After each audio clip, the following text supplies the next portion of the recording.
24 മണിക്കൂർ അവളൊരു തീറ്റയും കൂടിയും മാത്രം. നിനക്ക് എന്തെങ്കിലും പണിക്ക് പോക്കൂടെ വേണേ എന്റെ മോനെ മുടിപ്പിക്കാനായിട്ടുണ്ടായവള്? ഛേ,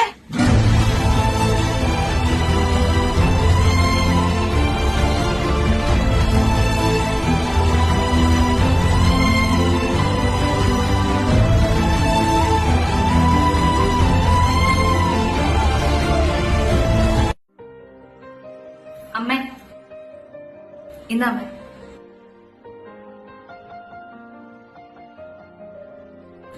അമ്മ ഇനി എന്തെങ്കിലും ആവശ്യമുണ്ടെങ്കിൽ എന്നോട് പറഞ്ഞാൽ മതി കേട്ടോ. ഇതെവിടുന്ന കാശ്? അവൻ തന്നെയാണോ? അല്ലമ്മ, ഞാൻ വീട്ടിൽ നിന്നുകൊണ്ട് തന്നെ വർക്ക് ഫ്രം ഹോം ചെയ്ത് വരുമാനം ഉണ്ടാക്കുന്നുണ്ട്. നിങ്ങൾക്കും വർക്ക് ഫ്രം ഹോം ചെയ്യണമെന്ന് ആഗ്രഹമുണ്ടോ? നിങ്ങൾ വീട്ടമ്മമാരാണോ അതോ സ്റ്റുഡൻസ് ആണോ അതോ എംപ്ലോയീസും ആയിക്കോട്ടെ, നിങ്ങൾക്ക് എല്ലാവർക്കും തന്നെ ഈ വർക്ക് ചെയ്യാൻ സാധിക്കും.